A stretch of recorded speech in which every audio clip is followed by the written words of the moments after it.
Et bonsoir à toutes et à tous, les amis, bonsoir Roxy, Rookie et Vixie, on faut jamais l'oublier cette petite Vixie. Bonsoir Keisha, j'espère que vous allez toutes et tous bien. Nous on s'ambiance avec la nouvelle playlist du live. Bonsoir Chat, j'espère que tu vas bien. Et oui, vous avez la même playlist pour YouTube, mais pour raison de droit audio. Donc, j'espère que vous avez passé de bonnes Lorca Week, 2 semaines incroyable, épisode 42, si j'ai pas de bêtises. Petite édition Disney, alors édition Disney Lorcana, voilà, j'espère que vous êtes toutes et tous bien. Coucou Flotu, j'espère que tu vas bien toi aussi. Moi personnellement, voilà, j'ai fait une petite pause Lorcana parce que moi je reviens de l'événement Lorcana chez Crémis où on avait fait des decks avec des restrictions. J'avoue que ça a fait du bien de faire 2 semaines de pause de Lorcana. Bon, j'ai quand même suivi de loin les histoires, mais clairement pas de deck build et ça c'est cool. Mais ce soir j'ai fait un petit deck de mon côté et ça me change, ça me refait retrouver mes amours d'antan au niveau des couleurs. J'espère en tout cas que vous continuez de jouer et de prendre du plaisir pour l'Arcana. Et écoutez, moi je surkiffe. J'espère que vous êtes encore une fois toutes et tous bien. Flotucha, Kelisha et Roxy et Vixie. Et nous on part directement pour les Lorca News. Donc on en a pas mal puisque je vais vous parler donc de ce qui s'est passé, de pourquoi est-ce que j'étais pas là la semaine dernière. C'est d'un petit truc qui s'appelle le Festival de Vichy. Le Festival de Vichy, alors je vais pas vous faire comme pour le Fige tout un historique sur le Festival de Vichy, parce que c'est un festival qui est tout récent, si je dis pas de bêtises, il a à peine 5 ans. Environ à 5-10 ans. Donc je vais plutôt vous parler de mon expérience au Festival de Vichy. Et on va commencer par le vif du sujet, ce que vous attendiez toutes et tous, qui est Chronicles of Light. Chronicles of Light, puisque j'ai pu enfin le tester en FR, j'ai rien retenu au niveau des traductions, je suis désolé, j'ai pas pu faire de photos ni de vidéos, je suis désolé, j'ai oublié ma caméra. Et j'avoue que j'ai en plus de ça oublié de la mettre à charger, donc comment dire que il y a rien, nada qui allait... Attends, j'étais tellement claqué que voilà, et puis en plus de ça, ça n'a pas aidé parce qu'on a fait des grosses soirées et des grosses journées. Ouais, scandale. Mais en tout cas, je peux vous faire un point spécifiquement pour ici. Vous êtes, eh bien, gâtés. Parce que Chronicles of Light, je vais vous faire les points positifs et les points négatifs de mon expérience. On a fait une partie à 4 avec les 4 personnages. Donc, je vous rappelle, Belle Marianne, Belle, Vaiana et Violet. Donc, qu'est-ce que nous avons comme point positif, comme point fort? Puisqu'en fin de compte, ce que je vous ai dit était plus ou moins les règles du jeu. J'avais bien compris les règles et ça c'est cool.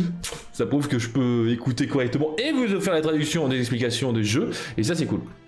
Donc tout d'abord c'est un jeu collaboratif et ça c'est cool, ça change des jeux Disney qu'on a actuellement. Et ça c'est plutôt bon, ça permet de jouer entre potes, en famille, tout ça c'est cool. Bon pour le moment on peut jouer que jusqu'à 4, clairement. Graphisme innovant, j'aime bien, c'est que voilà les petites figurines au niveau côté... côté gemme, cristallisé, tout ça, je les trouve vachement cool. Alors ça plaît ou ça plaît pas, moi je trouve que c'est cool. Alors quand je dis innovant, c'est innovant pour Disney. Calmez, je pense qu'ils n'ont pas inventé l'eau chaude non plus. Bonne introduction au JDR, franchement c'est vachement cool, ça fait vraiment un petit jeu collaboratif, introduction au JDR, donc si vous voulez vous mettre au JDR, eh bien vous pouvez vous mettre avec Chronicles of Light, c'est vachement bien foutu. Une fois gros GG à Ravensburger. Alors je suis désolé, j'essaie de mettre au point tout ce qu'il faut correctement, donc je regarde à droite, à gauche, à droite, à gauche, à droite. Donc voilà, j'ai fait en sorte que le chat soit pile au niveau de la caméra pour pouvoir vous parler en même temps que de vous regarder plus ou moins. Autre point positif, il y en a 2. Mode solo intégré. Et ça c'est cool, voilà, en gros vous jouez 2 personnages. Et il y a une grande rejouabilité, comme vous avez pu, si vous vous rappelez bien, eh bien il y a chaque plateau, chaque tuile va être liée à un personnage. Vous avez une tuile pour un jeu à 2 si je dis pas de bêtises, une tuile pour le joueur à 3 ou 4 si je dis pas de bêtises, et après vous avez les tuiles spécifiquement liées au personnage, donc c'est à dire que vous aurez 4 tuiles par personnage et vous les mettrez alors attendez, 1, 2, 3, 4, 5, 6, 7, non peut-être 2 ou 3, bref, un certain nombre. J'ai peut-être du caca quand même parce que le plateau était pas si grand que ça a priori, et en vrai c'est assez cool d'avoir cette rejouabilité, c'est pour cela que j'aime beaucoup ces jeux avec des plateaux réversibles, tout ça, comme justement Cerber, si vous connaissez pas d'ailleurs, eh bien je vous invite à vous le procurer rapidement, parce que j'ai appris aussi que Cerber, le jeu de chez Blague, on parle d'une toute autre licence, d'une toute autre filiale au niveau des jeux de société, mais il risque de ne plus être comme avant. Donc si vous aimez les jeux semi-coopératifs, rejouables, prenez-le maintenant, puisque après il va baisser en prix avec une nouvelle boîte. Et j'avoue que moi je suis moins fan, mais bon, chacun voit midi à sa porte. Donc voilà les points forts, franchement les points forts j'aime beaucoup. Et le design de la boîte en fin de compte, bon, en vrai on s'y fait, hein. On va pas se mentir que maintenant on s'y fait largement. Bon, pour les points faibles. Les points faibles de Chronicles of Light, et il n'y en a pas qu'un non plus, hein, on va pas se mentir. Tout d'abord, mauvaise cible. Alors quand je dis mauvaise cible, c'est que simplement je vous rappelle que Chronicles of Light c'est pour des 8 ans ou plus. Je vous rappelle, Venus c'est une dizaine d'années ou plus. Faux. C'est clairement faux. Chronicles of Light, alors c'est du 8 ans ou plus pour des enfants qui ont l'habitude de jouer, et faux sinon qu'il y a un parent ou deux qui les encadre. Sinon, si vous voulez les faire jouer à un groupe d'enfants, pour moi, c'est du 12 ans ou plus, voire même bien plus, hein, clairement. Donc franchement, la cible est mauvaise, donc attention, si vous voulez offrir ça comme cadeau à un enfant, notez-vous dans la tête, dans un petit coin de la tête, il devra jouer avec quelqu'un d'autre, ou alors il a intérêt de jouer à des jeux comme Zombicide, Villainous, etc., etc. Si vous jouez à Villainous déjà, vous savez jouer, enfin vous pouvez jouer à Chronicles of Light, c'est à peu près...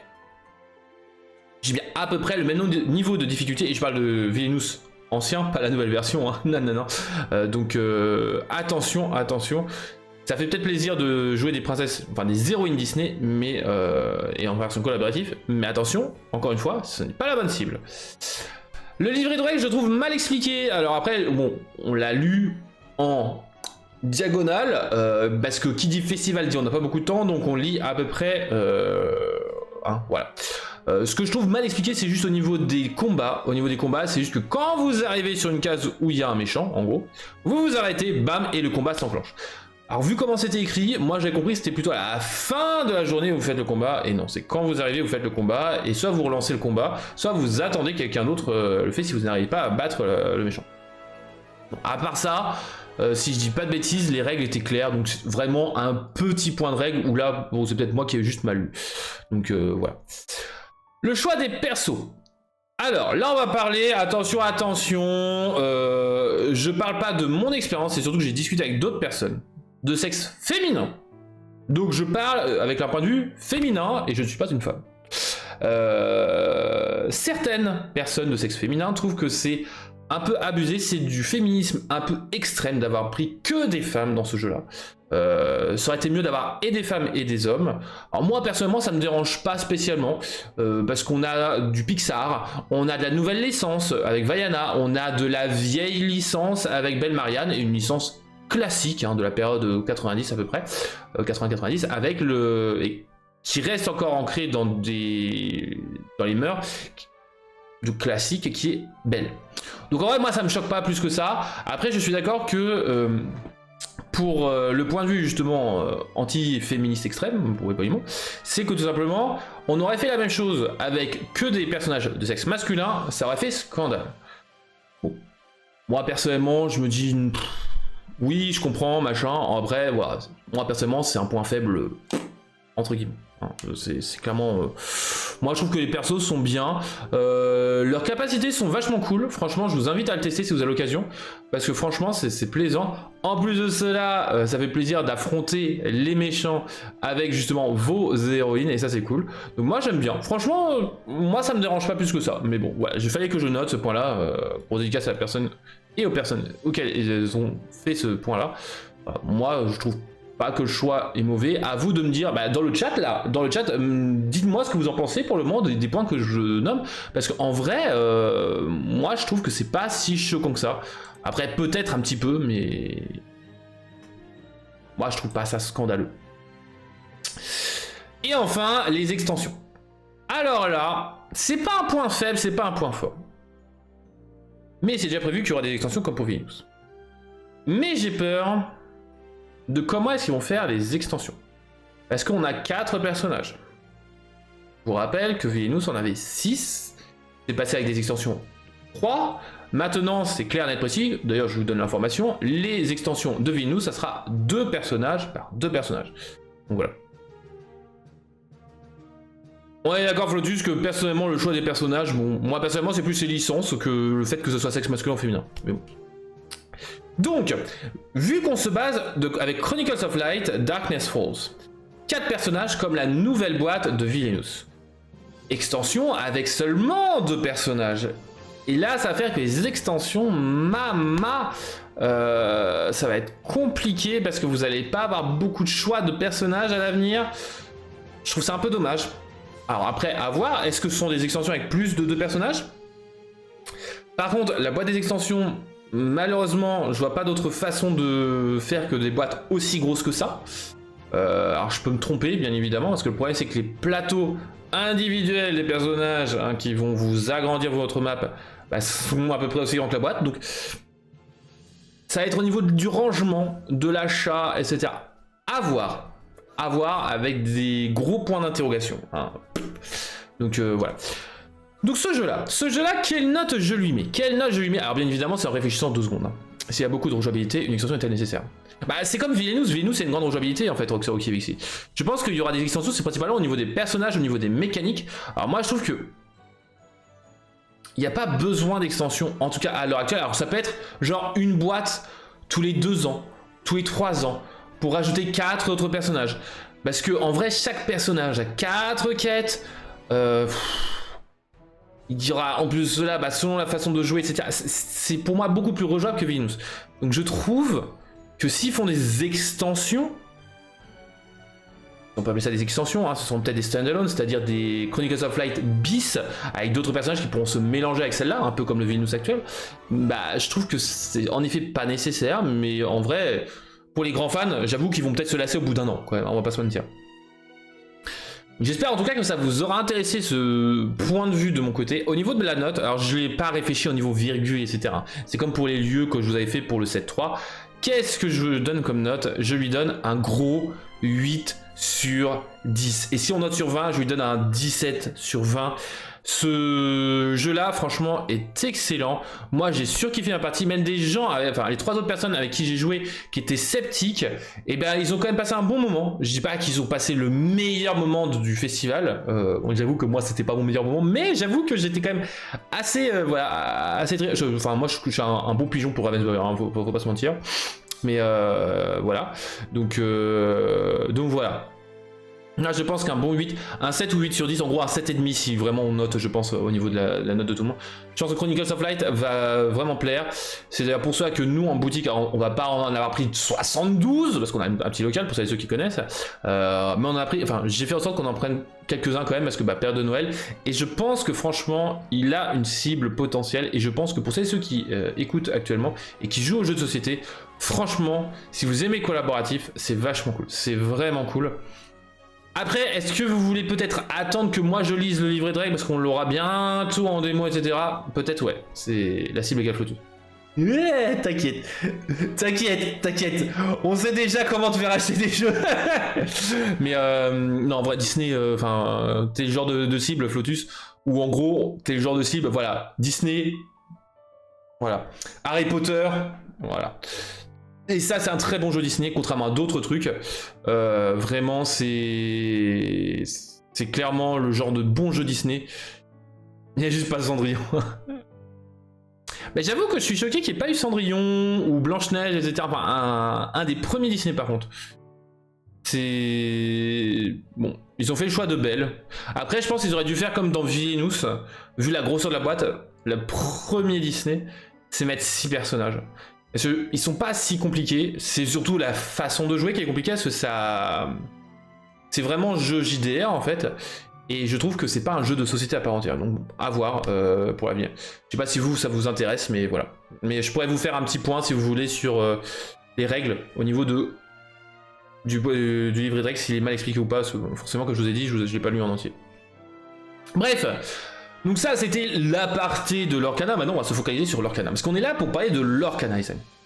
Eh bien, première chose, Lorcana, qu'est-ce que j'ai vu? J'ai pu, avec d'autres boutiques, voir, eh bien, la nouvelle rareté. Pas de photo, évidemment, pas de caméra, parce que ça aurait été mieux de vous montrer avec une caméra. Et personne n'a pensé à la prendre en photo, c'est pas possible. C'est insupportable.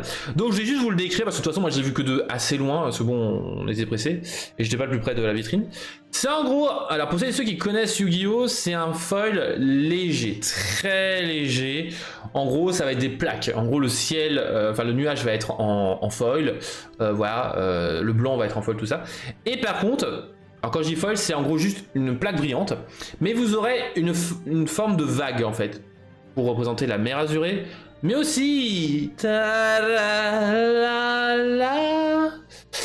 comme sur les légendaires de set. Alors non, ça sera pas du relief comme ça, mais ce sera en effet des plaques comme ça, enfin similaires de plaques, où en gros ça sera uni, mais de brillance. Mais ça sera pas du relief, hein, c'est vraiment parce que le foil actuel, il a un peu des sortes d'étoiles, enfin des pépites, des paillettes, voilà, cherchez-nous. Là, c'est vraiment une plaque de brillance. C'est comme si, en gros, vous avez une plaque d'or, bah c'est uni, bah c'est aussi unique ça. Donc voilà, ils refont un nouveau truc, et ça c'est cool parce que moi j'aime beaucoup ce genre de brillance. Ça fait que ça ne donne pas trop de brillance. Et surtout, bah ça change par rapport au Stitch foil qu'on aura, forcément. Et potentiellement, le Stitch en enchanté. Pourquoi est-ce que je pense que le Stitch est en enchanté? Pourquoi est-ce que je dis que ce Stitch là sera en enchanté? On va parler de vous à moi, hein. Parce que je pense que Ravensburg ne sera pas derrière, donc sinon grosse dédicace à Paul, parce que franchement, et à toute l'équipe d'ailleurs de Ravensburg, parce que franchement j'ai surkiffé à chaque fois, enfin je surkiffe toujours de discuter avec eux. Je vous expliquerai d'ailleurs pourquoi grosse dédicace à Paul. C'est que tout simplement, faut dire ce qui est. Stitch, c'est le Pikachu de Disney. Vous mettez Stitch quelque part, ça sera acheté. C'est d'ailleurs pour cela qu'il faut un coffret collector de Stitch. C'est le personnage Disney qui fait le mieux vendre. Comment qu'il dit, hein. Moi personnellement je suis pas un grand fan de Stitch, j'aime bien. Mon personnage préféré. Donc voilà, c'est pour ça que je pense que quand même il y aura très certainement une enchantée de Stitch. Et est-ce qu'il y aura une peluche Disney Stitch Boucanier Alien? Oh, je vais pas aimer ça, ça sera possible. Une petite licence avec les peluches Disney, hein. Donc voilà. Donc en vrai, je pense que ce Stitch Boucanier, vous allez le voir et vous allez le bouffer, rebouffer et rebouffer. Non, alors pourquoi grosse dédicace à Paul? C'est tout simplement, je lui ai fait part justement de ce qu'on avait dit justement quand il y avait Connie, la fameuse carte promotionnelle de la boîte Villainous, qui sur le téléphone, sur l'application, est référencée comme dessinée par Connie. Je l'ai fait remonter en 5 minutes, il avait été déjà en train de check, tout ça. J'étais en mode, franchement frère. Enfin, le mec, on lui dit quelque chose, il le fait quoi. Donc ça, c'est cool. Gros cœur à Paul. Franchement, il se donne à fond. Et même gros cœur à toute la bande de commercial. Franchement, ils sont fous. Et cet homme-là, franchement, est un homme incroyable parce que c'est lui qui s'occupait de tout le côté commercial, tout le côté tournoi jusqu'en juin. Donc franchement, c'est, enfin, vu ce qu'il a fait entre guillemets à lui tout seul. Entre guillemets, parce que forcément il y a une équipe. Franchement, gros GG à lui. Au niveau Europe, bien évidemment. C'est pas lui qui s'occupait du mondial. Bref, voilà, gros petit aparté, s'il voit par-ci par-là. Qu'est-ce que nous avons maintenant de quoi parler? Peut-être du Lorca League, des Lorca League. Et qu'est-ce que nous avons des Lorca League? Est-ce que vous avez suivi le Lorecast? Est-ce que vous avez suivi le Lorecast? J'ai le temps de chercher le nom. Est-ce que vous l'avez suivi? Parce que moi j'ai suivi, j'étais après mon rendez-vous, mon entretien, mon second entretien. Vous vous rendez compte que j'ai dû passer 2 entretiens pour être arbitre Lorcana officiel. Franchement, ça m'a saoulé. Bon après les questions étaient intéressantes. Franchement, je l'ai dit après, franchement ça m'a saoulé de faire un deuxième rendez-vous. Au départ quand on me dit wesh machin etc. Et après, bah, je me dis franchement il est cool. Franchement c'est cool. Donc finalement si vous avez vu le Lorcast, vous connaissez déjà les leaks. Nous avons donc tout d'abord Tic et Tac. Donc Tic, nous avons ce Tic là et l'autre Tic. Donc ces 2 Tic là, bon bah l'essence Tic et Tac, les Rescue Rangers. 3 et 4 ancrables chez Jaune. 3 de force tous les deux, 4 de volonté pour le Ranger Leader et 3 de volonté pour le Friend Indeed. J'aime beaucoup le Friend Indeed et le Dale, donc Tac, va être Friend in Need. Et d'ailleurs, justement, vous avez 2 points de vue, vous avez Tic, enfin le point de vue de Tic et le point de vue de Tac. Donc, le Friend in Need, lorsque vous jouez ce personnage, le personnage de votre choix gagne 1 $ ce tour, Ikata 1. Je trouve qu'en vrai, il n'est pas si mauvais. Le tic tic tic et tic tic tic et tac Ranger du risque. Ouais, je connais pas le refrain, j'ai jamais été fan de tic et tac, désolé. En vrai, ce personnage-là, je le trouve très intéressant. Il sera pas insane, mais en vrai, donner un de l'or supplémentaire, bon, malheureusement, c'est que pour ce tour. C'est un peu dommage. Mais je trouve qu'il a une bonne synergie. Pour un deck tic et tac, c'est pas une mauvaise carte. Pour un deck fun ou même en basse rareté, ça peut être marrant. Reflotus. Donc tic peut être sympa. Tic peut être clairement sympa. L'autre tic, le Ranger Leader. The Value of Friendship. Ouais, tant que vous avez un personnage appelé tac en jeu. Déjà, ça pue la mort. Hein. Déjà, quand vous avez une condition comme ça. On sait très bien, Flotsam Jetsam. Il a fallu attendre plusieurs sets pour que Flotsam Jetsam soit jouable. D'ailleurs, gros dédicace aux cartes Flotsam Jetsam qu'on n'aura pas. Hein. Plus potentiellement. Ce personnage gagne soutien. C'est-à-dire que la mécanique la plus OSEF, il la gagne uniquement si vous avez un personnage tac. Alors vous prenez le chip, là, le chip Ranger Leader, vous le prenez. Hein. Au revoir. Désolé, le chip Ranger Leader, j'aime beaucoup l'artwork, hein, encore une fois, mais franchement, il est nul, nul, nul. Sauf pour un deck tic et tac qui arrivera potentiellement dans 4 sets. Même pas classeur. Non, si classeur pour la collection, mais même pas classeur. Faut arrêter de prendre les expressions de Obscu. Ce n'est même pas une carte de classeur. Désolé. Nul. Bon, si on a fait tic, eh bien on va faire tac. Tac avec Dale. Friend in Need. Pour d'ailleurs les gens du chat, dites-moi si vous aimez bien quand même la petite musique quand même. Si vous préférez cette musique-là à l'ancienne. Parce que franchement, sinon je la remets l'ancienne et puis vous inquiétez pas. Donc Dale, on en a aussi deux. On a donc le Dale Friend in Need, donc qui est l'autre point de vue, et le Dale Mischievous Ranger. Donc la version Ami, ce personnage entre en jeu épuisé, à moins que vous ayez un personnage chip, donc tic en jeu. 3 de force, 4 de volonté, 3 de force, 4 de volonté comme pour l'autre, Dale, mais quête à 2. Quête à 2, bon, en gros... C'est un dormeur si je dis pas de bêtises. Ouais, bah je suis pas fan. Hein. Sachant que contrairement à dormeur lui, si je dis pas de bêtises, c'est un dormeur. Hein.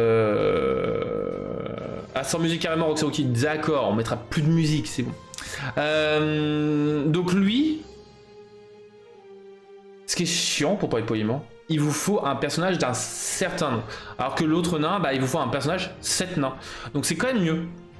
Le Mischievous Ranger, lorsque vous jouez ce personnage, vous pouvez placer les 3 cartes du dessus de votre deck dans votre défausse pour faire perdre 3 de force à un personnage de votre choix jusqu'au début de votre prochain tour. Et alors là par contre, ce Dale est incroyable. C'est pas pour l'effet de faire perdre l'attaque, c'est sympa, c'est qui se coule, etc. Ce qui est super fort, ce qui est insane. Après je peux baisser le son hein, d'ailleurs de la musique hein, si tu veux... Hop, si tu veux, je peux faire ça, regarde, donc c'est ok. Dale, qu'est-ce qu'il a d'intéressant? C'est surtout de foolish 3 cartes. 3 cartes foolish, 3 cartes du dessus de votre deck. T'inquiète, c'est ok. Vous me dites hein, s'il y a un problème au niveau du son, de la musique, etc. Parce que des fois, OBS a des problèmes. Donc franchement, foolish 3 cartes.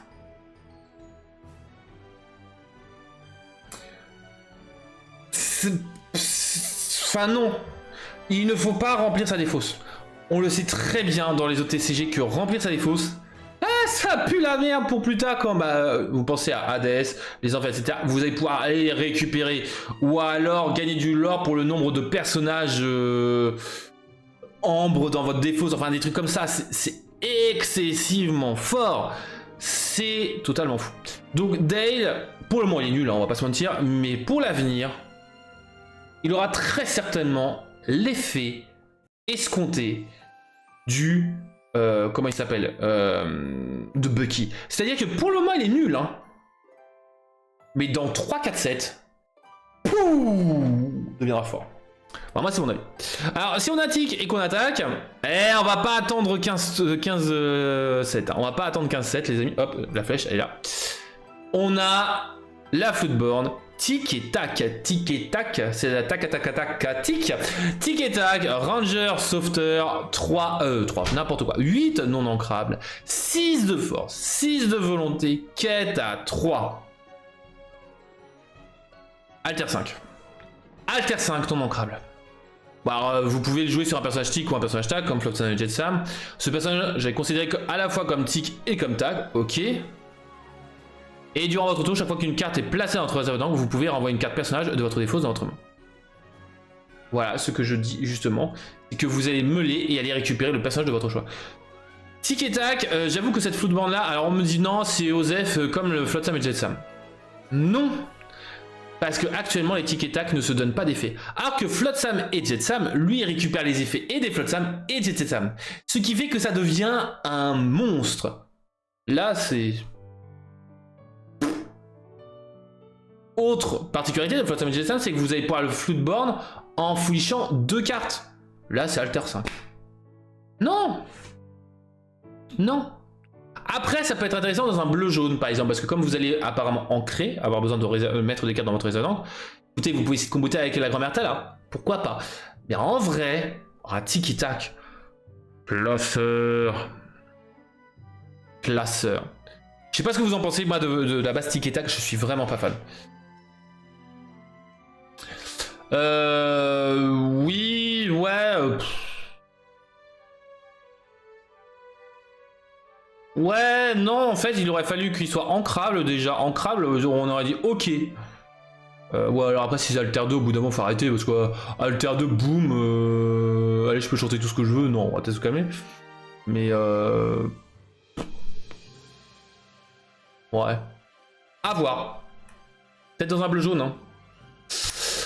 On a Rescue Rangers, ouais. Donc, les Rangers Softer. En vue, je présume. 2 ancrables. Action. Comptez le nombre de personnages que vous avez en jeu. Choisissez un personnage, il perd un nombre de force égal au nombre de personnages que vous avez en jeu jusqu'au début de votre prochain tour. Donc tic et tac vont vraiment faire en sorte que ça baisse l'attaque jusqu'au début de votre prochain tour. Donc ça peut être intéressant pour des decks jaune-rouge par exemple. Ou non, jaune-rouge parce que celle que je pense c'est la Sissou et rouge. Donc en vrai, le retour de jaune-rouge avec Sissou, potentiellement ça pourrait être assez fort. D'où le fait que Sissou pourrait grimper. Mais bon, en vrai, je suis pas fan, c'est une action. Une action... ouais, une chanson, why not hein. Bon après, Rescue Rangers Ray. Ouais, voilà. Voilà pour Rescue Ranger. Non, on a encore une carte, on a Gadget Hawk Ranch. Et là, on va parler français, les amis. Pourquoi? Alter 4 en crable, coûtant 6, 3 de force, 6 de volonté. Quête à 3. Floodborn, allié, inventeur. Là, vous allez me dire, oh, inventeur Osef. Non, non, non, non, non. Là, on va parler français. Tant que vous avez au moins 3 objets en jeu, vous payez 1 de moins pour jouer vos personnages inventeurs. Là, vous allez me dire, bah, trèfle, il n'y a rien d'incroyable, etc. Si, première chose, on sait qu'il y aura un autre personnage Gadget, Hawk Ranch, pour pouvoir l'alter, qui sera très certainement un T2, un T3 ou un T1. En règle générale, c'est soit en gros le coût du personnage de base plus l'alter soit exactement égal au coût du personnage alter, soit plus 1, soit moins 1. Voilà, c'est ce que je veux dire. Donc en vrai, avoir la petite gadget qui sera inventeur. Ok? Et là, ça donne des opportunités au deck objet inventeur. Ok? Oh, quelques-uns de personnages inventeurs. On a Belle, on a Maurice, on a pas mal. On a aussi, si je dis pas de bêtises... Non, Basile, il est pas inventeur, il me semble pas. Mais lui, détective, ça c'est sûr. On a pas mal de personnages inventeurs, donc ça c'est cool. Géo trouve tout. En effet, chat, on a Géo trouve tout. On a aussi... Purée, je la joue... dans mon deck objet... Ah, je l'ai oublié. Le personnage dans l'Atlantide. Celle qui répare. Je vais pas la trouver. Ramirez, merci. Ramirez. Merci, chat. On en a plein, on en a plein. Et donc ça, c'est la fin de la partie Tic et Tac. Mais on a la partie Baymax. avec la nouvelle classification robot. Storyborn héros, alors si vous avez vu ma vidéo présentatrice de toutes ces cartes là, vous savez ce que j'en pense. Robot c'est cool, ce qui est dommage c'est que ça marche pas avec des objets qui deviennent des personnages ou vice versa. C'est un peu dommage, en tout cas pour le moment. 3 ancrables, bleu, saphir, 0 de force, 4 de volonté, quête à 2. Si vous avez un personnage inventeur en jeu, vous payez 1 de moins pour jouer ce personnage. C'est-à-dire que c'est un potentiel T2, c'est cool, il nous faut des inventeurs T1. Et yo, Johnny Return, bienvenue à toi sur le live, j'espère que tu vas bien. Et vous allez en plus de cela pouvoir payer 2 pour soigner 1 de dommages, un personnage de votre choix. Le deck soin. Let's go. Et en plus de ça, vous n'allez pas devoir l'engager, donc c'est-à-dire que vous allez pouvoir payer 4 pour soigner de 2 des personnages en tout, enfin 1 ou 2, un seul personnage. Alors non, ce n'est pas bof. Parce qu'avec ça, tu mets Grand Pabi. Grand Pabi. La Jasmine à 1, c'est juste quand elle entre en jeu, bam, c'est mort. Tu joues Grand Pabi. T'as Baymax. Allez, au tour où tu joues Grand Pabi, allez, je soigne 2, bam, allez, je gagne déjà 8 de l'or. Non, non, non, non, non, Baymax, attention à Baymax. Surtout au Floodborn Baymax. On a aussi une légendaire Baymax, 5 ancrables, 2 de force, 6 de volonté, robot héros Storyborn, et qui est en 2. Et pourquoi je dis ça? Parce que déjà on en a parlé avec une joueuse de Grand Pabi, et elle est grand fan de Baymax. Juste de la carte, hein. Pas de licence. Tant que vous avez ce personnage, enfin tant que lorsque vous jouez ce personnage, ou quand il part l'aventure, vous pouvez retirer jusqu'à 2 dommages d'un autre personnage de votre choix. En gros, effet de Jasmine Floodborn. Mais en mieux. Pourquoi? Parce que vous gagnez 1 $ pour chaque jeton dommage que vous aurez retiré, valant 1. Donc, excusez-moi, non, c'est moins bien que Jasmine, ça soigne de 2 jusqu'à 2, un personnage. Je me suis confondu avec Jasmine. C'est une Jasmine moins bonne, mais surtout, ça vous donne du lore passif. Donc en vrai, Baymax, selon votre deck, sera plus intéressante que Jasmine Floodborn. Même si Jasmine Floodborn sera quand même bien plus intéressante dans d'autres decks, puisqu'elle soigne tout le monde de 2. Et en plus de ça, elle est Floodborn. Donc bon. Donc voilà, faudra réfléchir, si vous jouez un deck Grand Pabi, Baymax sera votre ami, contrairement à Jasmine. Si vous jouez un tout autre deck que Soin, Jasmine sera bien meilleur en fait. Si vous êtes très agressif, genre bleu-rouge ou bleu-gris, Jasmine sera bien plus intéressant. Surtout si on a une Jasmine chevalier, et ça je l'attends fortement.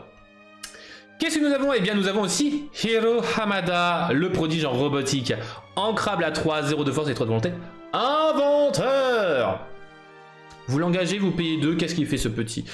Eh bien vous allez chercher dans votre deck n'importe quel personnage robot ou carte objet et vous la révélez à votre adversaire. Vous mélangez votre deck et vous la placez au-dessus de votre deck. Et là, ça peut devenir fort. Ça peut devenir très fort. Pourquoi? Puisque je vous rappelle qu'on a une reine qui va vous permettre de jouer des objets gratuitement. Si ce sont des objets qui coûtent 3 ou moins au-dessus de votre deck. Donc c'est très fort, Hiro Hamada. Il y a des combos qui peuvent être très bons pour les decks objets. Pour les decks robots, on verra. Clairement, on verra parce que pour le moment, on n'a aucune idée de ce que ça peut donner. On a le Hiro Hamada, 4 ancrables, 1 de force, 5 de volonté, lui aussi, Storyborn héros inventeur, qui étant à 1, tout comme son prédécesseur. Vos autres personnages inventeurs gagnent résistance 1. Et là, je ne comprends pas ce qu'ils veulent faire. À moins qu'on ait des inventeurs avec une forte force de frappe. Mais pour le moment, ils n'ont pas de grosse force de frappe. En payant 2 d'encre, tout comme l'ancien Baymax, là, que je vous ai parlé. Prenez la carte du dessus de votre deck. Placez-la soit en dessus, soit en dessous. Bon, alors lui est un peu osef, mais à part que ce soit un inventeur et qu'il ait une résistance 1 à tous vos personnages inventeurs. Donc bon, à voir. Lui, pour le coup, je suis pas un grand fan. À voir pour l'avenir. Nous avons d'autres inventeurs, comme par exemple Wasabi, et lui pourrait peut-être avoir besoin de résistance 1. Pourquoi? Parce que c'est un personnage à 4 ancrables, mais 3 de force, 3 de volonté, Storyborn, héros inventeur, qui étant à 1 lui aussi. Durant ce tour, ce personnage gagne un saisissable, mais il a 3 de volonté, 3 de force, donc c'est un inventeur qui aurait besoin de résistance. Donc en vrai, la licence Baymax fonctionne assez bien entre eux. Et lorsque vous jouez ce personnage, vous pouvez bannir un objet de votre choix. Le joueur, le contrôleur de cet objet, gagne 1 de l'or. Bon, inventeur objet commence à devenir assez pété quand même, on va pas se mentir. Surtout que c'est un très bon personnage qui permet de gérer les personnages insaisissables dans le deck objet. En plus de ça, il y a 3 de force, c'est ce qui manque dans le deck objet. Et aussi dans le deck inventeur. Donc en vrai, lui, tous les jours dans ces 2 decks là est très bon. En dehors de ça, on préfère largement Flotsam. Pas Flotsam. Mais non, c'était parti sur Flotsam et Jetsam, c'est Hiram. En anglais, j'ai oublié son nom en français. Le petit souris. Qui permet de piocher 2. Mais bon, gagner de l'or, c'est pas mauvais en vrai. On a en vert aussi la licence de Max. Honey Lemon. Oh, je vais fatiguer moi. Flaversham, merci Kelisha, merci. Je sais que c'était en âme, mais j'avais Flotsam et Jetsam, mais ça m'a saoulé. Donc, Storyborn, héros inventrice. 1-1. Donc, c'est une 2-1 qui est en A2. Lorsque vous jouez ce personnage, vous pouvez payer 2 d'encre supplémentaires pour que chaque adversaire choisisse et défausse une carte. Et là, ça devient intéressant. Parce que c'est un T2, mais en T4, elle vous donne une petite pépite qui vous donne l'opportunité de faire défausser une carte à l'adversaire. Donc en vrai, en T2 qui est en A2, oui, je suis preneur. En vrai, en plus de ça, elle est ancrable. C'est pas mal. Il y a mieux, je dis pas le contraire, mais en vrai, dans quelques decks, comme dans le deck inventeur, elle a clairement sa place. Gros problème, 1 de volonté. On va pas se mentir que le 1 de volonté, c'est pas fio. Bon, on en est où? Eh bien, on en est à Gogo Tomago. Et elle, elle y va tous les jours dans mon deck actuel. Parce qu'elle coûte 2, elle est ancrable, 2 de force, 2 de volonté, quête à 1, insaisissable. Mais surtout, lorsque vous jouez ce personnage, vous pouvez bien payer 2 d'encre supplémentaires pour gagner du lore égal au nombre de dommages placés sur un personnage adverse de votre choix. Le deck vert-gris surkiffe cette carte tous les jours. Cette carte-là va vers... Pouh! Qu'est-ce que vous voulez de plus? Elle est insaisissable, donc elle va chercher une insaisissable. Bon, un faible de volonté. Ouais, quête à 1, ok. En plus, ça, elle aura une potentielle Floodborn. Enfin, il n'y a pas de raison qu'elle n'en ait pas un jour. Et en T4... Allez, on donne du lore supplémentaire. Bah ouais, c'est cool, c'est vachement cool. Surtout que bah on veut en T4. Bonne soirée chat, des bisous, bon appétit. En vrai, c'est en T4 que ça sera intéressant d'infliger des dommages, voire en T5. Donc en vrai, Gogo Tomago, tous les jours. Jouer dans le jardin avec Berger, tous les jours. Fred, lui, quant à lui, est Storyborn héros, mais il n'est pas inventeur. Désolé, il n'est pas inventeur. C'est un 1-1-1. 1 ancrable. Et lui, à chaque fois que ce personnage est défié, il gagne 2 de l'or. Et alors là, vous allez me dire, mais c'est nul. Et nul. Alors, lui tout seul, lui nul. On est d'accord, parce que personne ne va le défier, autant que vous, hein, voilà, on va pas se mentir. Mais ce qui est fort avec Fred, c'est que vous allez pouvoir donner et utiliser des cartes comme l'Iltibius Rourke, ou encore la bête est à moi, pour donner combattant à un personnage adversaire pour qu'il aille frapper Fred. Ce qui peut être intéressant, ce serait de le mettre aussi dans un lieu qui donne plus de volonté. Comme ça, en plus de cela, il aura plus de difficultés à le gérer. Enfin voilà, vous avez pas mal de possibilités pour jouer autour de Fred et tous ces personnages-là, mais en vrai, pour le moment, c'est pas exploité forcément. Donc en vrai, à voir à l'avenir, parce qu'il y a beaucoup de personnages intéressants qui ont 1 de volonté, potentiellement un lieu qui donnerait une certaine invincibilité aux personnages qui ont 1 de volonté. Ce serait pas mal, ce serait pas mal. Mais en vrai, pour le moment, Osef, on va pas se mentir. Mais il y a du potentiel. Il a du potentiel à l'avenir. Et là, la carte action chanson We Could Be Immortals. Ce n'est pas la version française, non, c'est la deuxième chanson dont la carte en FR sera en anglais. 4 ancrables. Alors attendez, là je vais vous expliquer pourquoi je trouve que c'est une dinguerie. C'est une carte rare. De Ian McDonald. Vos personnages inventeurs gagnent résistance plus 6. Ouais, ce tour. Ok. Résistance 6. On se rappelle de notre personnage de tout à l'heure qui avait 3-3. Résistance 6. Donc en vrai, elle... Bon, si elle avait que ça, ce serait bon, Osef. Mais comme tu dis Flotus, ensuite, placez cette carte entre Osef dans face cachée et épuisez. Allez, c'est une chanson qui donne résistance plus 6. Et en plus de ça, bah écoutez, allez hop, on la met en face cachée, épuisée, allez hop. salade, tomate et oignon. Il manquerait plus qu'à être un challenger aussi, tiens, allez hop. Oh, faut peut-être pas buzz non plus, mais voilà. Donc voilà, en tout cas cette licence Baymax, eh ben, on a fini pour ces leaks. Mais nous avons aussi eh bien, Jody Hobbs, son retour, Jody Hobbs. Donc 6 ancrable, elle coûte cher. 3 de force, 6 de volonté, 4 à 2. Soutien. Bon, l'avantage c'est que pour un deck soutien, qui est dans bleu-jaune, 6 de volonté, c'est pas négligeable. 3 de force non plus. À la fin de votre tour, vous pouvez choisir et redresser un autre de vos personnages. Bon, c'est l'effet de notre cher Bernard, mais coûtant 6. Bah Jody, je suis pas fan. Je suis clairement pas fan. Voilà. Et on a par contre Nick Wilde. Nick Wilde, 1 ancrable, 1 de force, 2 de volonté, qui est en 1. Tant qu'un autre de vos personnages en jeu a soutien, ce personnage-ci gagne plus 2 de force. Nous en avec soutien, Nick Wilde a déjà 3 de force à lui tout seul. Donc en vrai, 3 de force et 2 de volonté, et coûtant 1, bah ouais, c'est pas négligeable en vrai, 3 de force pour gérer des lieux, gérer des petits personnages, etc. En vrai, à voir si dans un deck soutien il aurait sa place, moi je dis pas non. En vrai, il a un petit fou en plus de ça, c'est Nick Wilde. Mais ouais, why not. Qu'est-ce qu'on a d'autre aussi? On a donc le Stitch dont je vous ai parlé tout à l'heure, le Stitch Alien Boucanier qui est Alter 3, 4 non ancrable, 3 de force, 4 de volonté. On va un peu plus rentrer dans les détails de cette carte-là, quête à 2. Et là, si vous jouez ce personnage, si vous utilisez sa capacité à Alter, eh bien, vous pouvez placer une carte action de votre défausse au-dessus de votre deck. Ouais, alors ce pirate-là, j'ai du mal à le voir, mais bon, why not, dans un deck vert-rouge action, potentiellement, ou vert-jaune, avec les chansons, avec la fameuse Mulan. Why not. Mais en vrai, Stitch... Bah, si vous êtes fan de ce Stitch-là, au niveau de l'effet, je parle pas au niveau de l'artwork.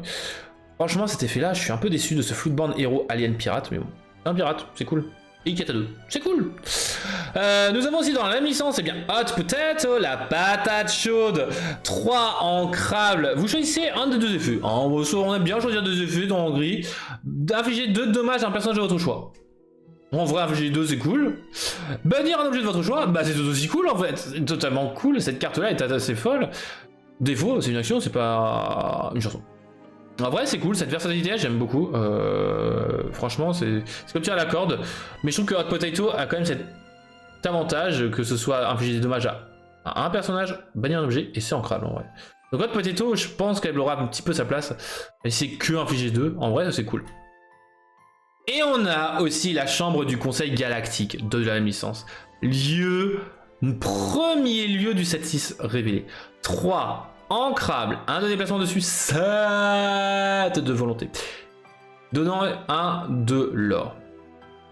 Tant que vous avez un personnage alien ou robot dessus, celui ne peut pas se défier.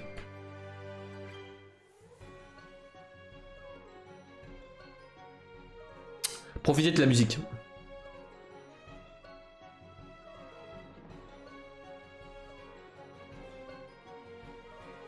Qu'est-ce que vous voulez dire par rapport à ça? Si insaisissable et hors d'atteinte quand il est dans un lieu peut bien comboter avec cette carte.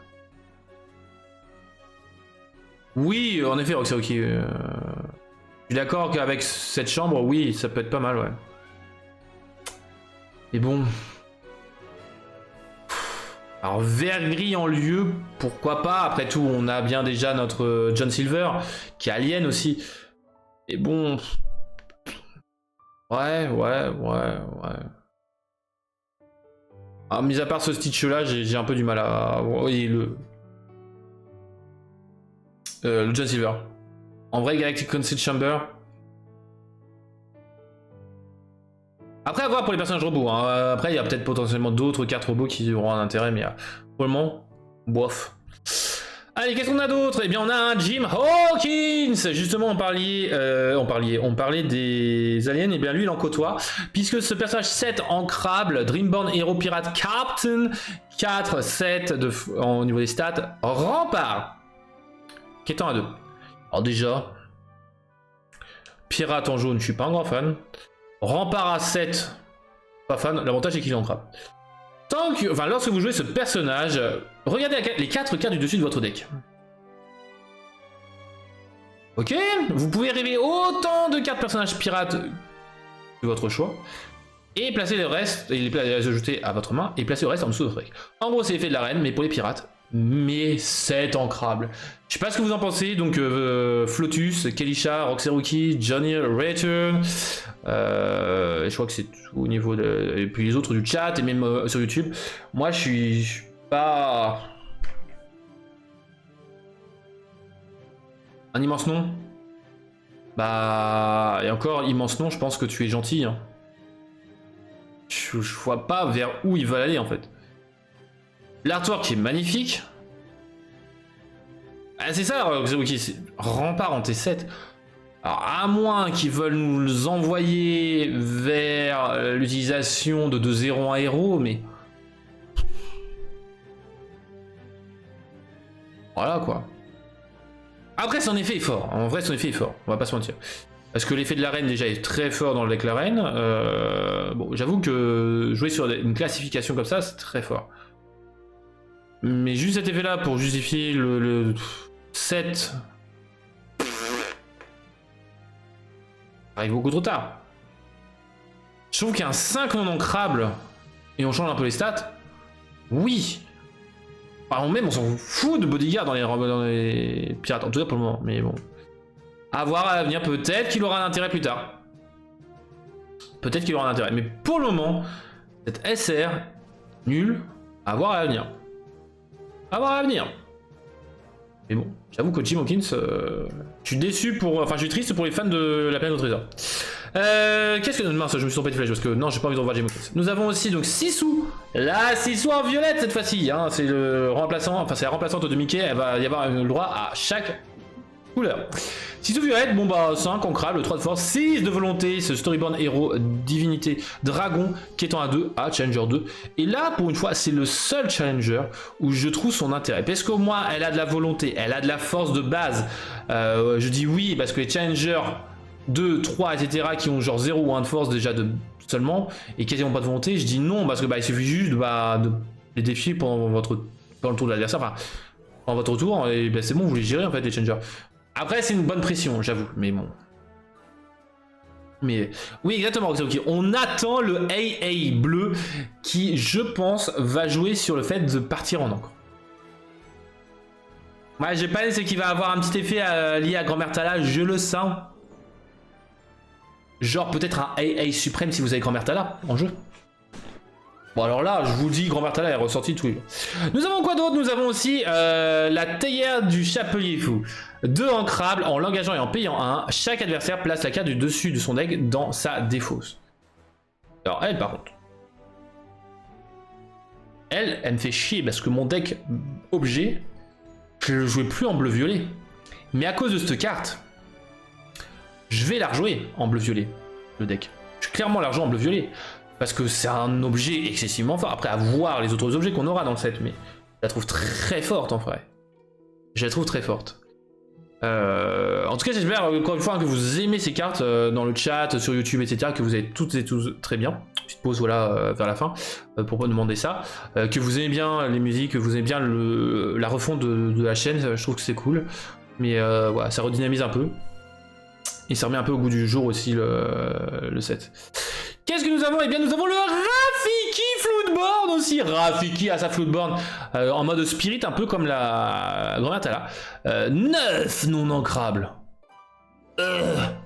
6 de force, 6 de volonté. Floodborn, Mentor, Mage, qui étant à 4. Ah oui, illustration magnifique.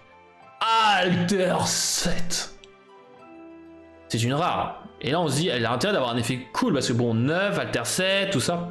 Durant votre tour, lorsqu'une carte est placée dans votre raisonnement, vous pouvez piocher une carte. Ouais. Bah, Grand-Mère Tala est bien plus intéressante que Rafiki, je trouve. Enfin bon. Mais bon. C'est. Ouais. J'ai un peu de mal à voir. Après, pourquoi pas faire un deck autour de Grand-Mère Tala et Rafiki, pourquoi pas, mais un deck Spirit, hein, un petit peu. Mais j'avoue que Rafiki, ouais, Ah putain, je me suis encore trompé de... Et on a notre première, enfin notre deuxième plutôt, légendaire. 4 ancrables, c'est Yzma, la chimiste complice. 3 de force, 3 de volonté, storyboard, méchant, mage. Quêtant à 2. Elle est complice de quoi? Je ne sais pas. Mais en tout cas, en l'engageant, si vous avez moins de 3 cartes dans votre main, vous allez piocher jusqu'à en avoir 3. I'm in love. Je la joue matin, midi, soir. Yzma. Je la trouve très intéressante. Pas insane, pas classeur, mais je la trouve excessivement intéressante. Elle aurait été insane si c'était pas l'engager, hein, son coup. Mais par exemple, si vous la jouez ou quand elle part l'aventure. Mais en vrai, elle est folle. Je trouve que les stats sont bien équilibrés. Elle quête à 2. Et si vous êtes dans la panade au niveau de la pioche, hop, vous l'engagez et puis vous faites votre main, entre guillemets. Entre guillemets, parce que bon, elle arrive Steve Manza, donc en gros, elle va vous faire une main de T6, T7, quoi. Donc en vrai, Yzma, moi je la trouve bien. En plus, elle est ancrable, quoi. Qu'est-ce que vous voulez de plus? Qu'est-ce que vous voulez de plus? Du rouge? Eh ben j'en ai du rouge. On a la Wendy Darling, pirate, héros, Captain Dreamborn. Coûtant 2, non ancrable, 1 de force, 2 de volonté, quêtant à 1, insaisissable. Mama, je suis amoureux de cette carte-là. C'est exactement ce que je voulais. Dans un violet gris, ça me semble bien Yzma. Exactement, je dirais. Exactement, dans un violet gris, je la vois totalement. Mais même dans d'autres decks. Mais clairement, violet gris, ça serait totalement fou. Bougez-vous, Moussaillon, qu'est-ce qu'elle fait? Et bientôt que vous avez un autre personnage pirate en jeu, ce personnage-ci gagne 1 de force et 1 de l'or. Mais ça, j'achète ça dans un deck violet, rouge-gris, dans un deck même vert-rouge actuellement, vu qu'ils veulent se concentrer sur du vert-rouge au niveau pirate. Je veux, oui, tous les jours. Bon, allez, on va finir rapidement parce que bon, il y a beaucoup trop de leaks, beaucoup trop d'informations. Il y a Tigrou, grosse dédicace à notre chère illustre absente. Au violet gris que j'ai affronté à Birmingham. Violet gris. Ah, aussi, ouais. Notre cher Miss, exactement. Insaisissable, 0 de force, 4 de volonté. Storyborn, héros, Tigrou, pirate, 3 ancrables. Ketora 1, insaisissable. C'est un Tigrou, c'est normal, c'est insaisissable. Lorsque vous jouez une carte action, enfin, à chaque fois que vous jouez une carte action, ce personnage gagne 1 de force et 1 de l'or ce tour. Mais what? Elle, pour le deck action, c'est incroyable. Et Roxy, spoil pas, parce qu'on va finir avec Kamora, le Storybound Pirate, j'aime bien les Kamora. 4 noms d'ancrage, 5 de force, 2 de volonté, Storybound Pirate, Rush qui est en 1. Lui, on va pas se mentir, OZ, mais c'est cool, on a un Kakamora bis, c'est cool. Peut-être qu'on aura un deck autour des Kakamora, j'aimerais bien. Qu'est-ce qu'il y a d'autre? Mais aussi, qu'est-ce qu'on a d'autre? Eh bien, on a d'autres personnages qui sont en attente. On aura le Mickey, Moussaillon. On aura apparemment une Tinkerbell pirate. Ah, ouais. On aura un autre Porcinet pirate. On aurait aussi un Winnie pirate. Ou une action, je sais pas, à voir ce que c'est. Mais en vrai, oui, je veux plein de pirates. Qu'est-ce qu'on a d'autre? Eh bien, on aurait potentiellement d'autres Kakamora, parce qu'on a pas mal d'illustrations. Tout ça, ça provient du teaser. Donc, d'autres Kakamora, oui, je veux bien, parce que ça veut dire d'autres pirates. Cette nouvelle présentation du livre. Il est là, en effet, Roxy, ok. Il y a le spoiler alert. Juste, j'ai oublié de le mettre. Merci de me le rappeler, Roxy, ok. Et on aurait la Jasmine pirate. J'aime bien ce que je l'ai mis à la fin. Alors, elle, moi, je veux. À voir si elle est bleue ou rouge. Elle, par contre, j'ai peur de la couleur de cette Jasmine. À voir. Mais je veux. Alors, qu'est-ce qu'on a d'autre? Eh bien, on aurait potentiellement un lieu qui serait la maison de Winnie. On aurait une sorte de carte, là, la carte de la mer Azurite, en bas, là, avec un petit logo un peu bizarre. On va voir ce que ça sera. Et on aurait ce fameux disque de duel, hein, comme je l'appelle, où il y a une carte voilà, qui en sort, une sorte de lumière. À voir ce que ça donnera. Puisqu'on voit différentes couleurs, hein, les couleurs vert, jaune, rouge, rose, bleu. Est-ce que c'est lié à un arc-en-ciel ou est-ce qu'on aura une nouvelle couleur? Rose. Ah, j'ai hâte de voir d'où les attisse. Qu'est-ce qu'on a d'autre? Eh bien, on a les goodies, en effet. On a donc, on avait vu les accessoires, tout ça. Donc, les decks, donc bleu-vert, jaune-rouge. Je sais plus si j'en ai déjà parlé dans les Arca News. On a donc un pack collector dont j'avais parlé au niveau de Stitch. On a une trove avec des dés couleur mer azurée, ça c'est cool. Avec un compteur de l'or Stitch. Des séparateurs à l'effigie de personnages dont un petit... Oui, Hercule pirate. Et ça je suis preneur. Ça je suis content. A priori, voilà, il n'y a pas d'autres personnages que j'aurais raté. On a 2 playmats et des deckbox et des sleeves. Ça va faire plaisir à Tigris, puisqu'on a deckbox et sleeve Scar. On a du Winnie, grosse dédicace à une certaine personne, où qu'il soit. On a aussi donc le Donald Boucanier et la Elsa bon, en playmat. Moi je les aime bien, surtout le Boucanier, je surkiffe. Je craquerais sur lui. Avoue que petit pirate là, mais j'aime pas Donald. Donc on a les pins aussi, donc, comme disait Roxaoki, donc le pins Tigrou et le pins Baymax. L'orca bourse, maintenant pour finir rapidement. Voilà, au niveau de ciel scintillant, qu'est-ce qu'on a? Eh bien on a une chute assez drastique, parce que je crois que c'est à peu près 4 € au niveau de la Clarabelle. On a une petite baisse notable de Merlin, de Robin des Bois et de Navine, voilà, qui baisse de quelques euros. Le Arthur qui a baissé d'1 € aussi, bon, ouais, c'est notable. Après le reste se stabilise à peu près. Donc voilà, vous avez les prix actuels. Par contre, dans les autres sets, qu'est-ce que nous avons? Eh bien, le Stitch Surfer qui continue de baisser, 12 € les amis, 12 €. Quand je pense qu'il a coûté 30, voire 40 €, c'est totalement insane. Le Mickey Mouse Brave Petit Tailleur, 3 € qui baisse. La belle demoiselle étrange demoiselle plutôt, 15 €. Le Hades du Satin, 9 €. Par contre, la réponse elle baisse, mais elle est toujours à 39 €. Hein. Ouais, elle baisse, mais voilà, Osef. On a dans Riders of Woodbourne Mufasa qui baisse 14 €, ça j'aurais pas deviné par contre. La bonne fée qui passe à 4 €, elle aussi petite baisse. La bête sur le balcon, j'oublie toujours son nom, lui, qui monte un petit peu, voilà, qui passait de 7 à 8 € si je dis pas de bêtises. La belle archère dissimulée, elle baisse notable, puisqu'elle coûte 5 €. D'ailleurs j'ai même pas mis en bleu, j'ai complètement insulté celle-là, la pauvre. Par contre, hausse de la bête héros tragique. Une petite hausse, là, elle continue de monter, elle est à 35 €, mais c'est normal, elle vaut ce prix. D'ailleurs, j'ai oublié de préciser, il y a d'autres que j'ai pas montré au niveau de baisse et de hausse. Gantou, par exemple, a enfin baissé à 1 €, et ça c'est cool. Au niveau du Into the Inkland, ce qu'il faut noter, c'est que Kida baisse, elle est baissée à 15 €. Ça, c'est un peu impressionnant, puisque le jaune-vert en abuse beaucoup actuellement, et je comprends pas pourquoi. Alors, peut-être que ça ne performe pas tant que ça. Perdita qui continue de baisser, voilà, 4 €. Le Sous-Fétiche qui baisse à 18 €. Le Jafar qui baisse à 8 €. La Ursula qui fait double chanson à 18 €, les amis. 18 €, qui dit mieux? Et bien Robin des Bois qui baisse et qui est à 39 €. Bon, petite baisse, hein, voilà, qui était un peu plus de 40, maintenant il y a 39, voilà. À voir ce que ça donnera, ce Robin des Bois.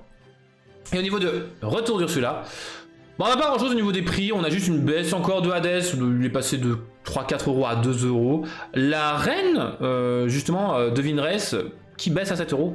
Et par contre, la Ursula Floodborn qui monte, voilà, petite hausse à 11 €, voilà, c'est notable, mais c'est tout ce qu'il y a à dire.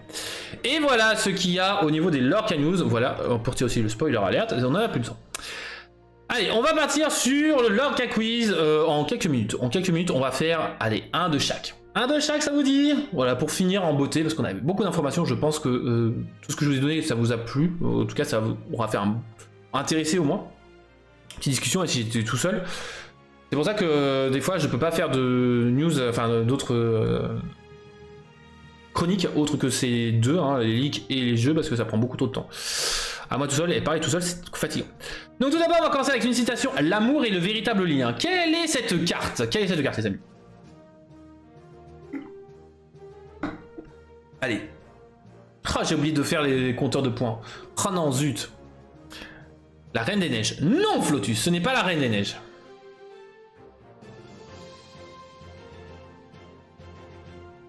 Eudora. Et c'est en effet Eudora. GG à toi, Roxeroki et Vixie. GG à toi, Storyborn Allié 1 de force. 9 de volonté quand même, hein. 9 de volonté, faut le noter. On s'en rend pas compte que les Vanilla, là, les persos sans effet, soient aussi fortes en volonté. Mais GG à toi, Roxeroki. Allez, au niveau du Lorca GIF. Allez, une carte acier. Une carte acier. Allez, un petit GIF de paire de lunettes. De soleil qui brille. Est-ce que vous avez cette carte? Est-ce que vous avez cette carte, les amis, de Lorcana? Je répète, hein, c'est bien évidemment une carte de Lorcana de chez Acier avec une paire de lunettes. Pour ça, je précise que bientôt retournera si je retrouve Miss, ou quelqu'un pour la remplacer du moins, retour des jeux avec des récompenses, tout ça. Mais pour le moment, j'ai pas le temps en fait, j'ai pas le temps. Du moins, pas pour le moment. Alors, une carte acier avec une paire de lunettes. Vous avez pas pour le moment, vous avez pas. Il y a pas mal de cartes, il y a pas mal de cartes. Allez, avec un bandeau Police Line, Do Not Cross. Quelle est cette carte? Vous l'avez subi très certainement il y a au moins un mois pour des tests dans le deck vert-gris. Quelle est cette carte? Buffle de Zootopie, le chef Bogo. Et c'est en effet un buffle, c'est le chef Bogo. Le chef Bogo, en effet. Allez, un micro-point pour Roxaroki, mais GG à toi Kelisha, parce que c'était à peu près le même timing. Et Kelisha a donné le nom, et c'est pas mal. GG à vous, let's go. Allez, le lore Kaléidoscope. Quelle est cette carte, les amis? Quelle est cette carte? Carte dont l'illustration a été kaléidoscopée. Quelle est cette carte? Carte de l'Orcana. Et Roxy dit Isma. Non, ce n'est pas Isma. Ah, j'adore ce jeu parce que au moins je sais que c'est difficile. Enfin, sauf s'il y avait chat. Ce n'est pas un Chromicron, Lotus. Ce n'est pas un Chromicron. Quelle est cette carte? Quelle est cette carte? Aïe aïe aïe aïe aïe. Padapam. Padapapapapapam. Peter Pan. Ce n'est pas Peter Pan. En effet, il y a une petite note de Peter Pan, on va pas se mentir.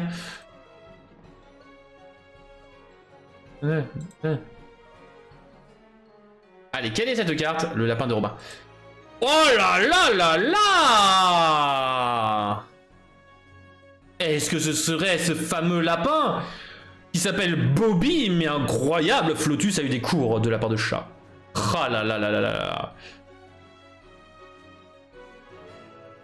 GG, c'était Bobby le lapin énergique. Bravo, bravo. Allez les amis, on va s'arrêter là. Comme ça c'est bien, c'est que j'aurai moins de travail pour la semaine prochaine, c'est cool.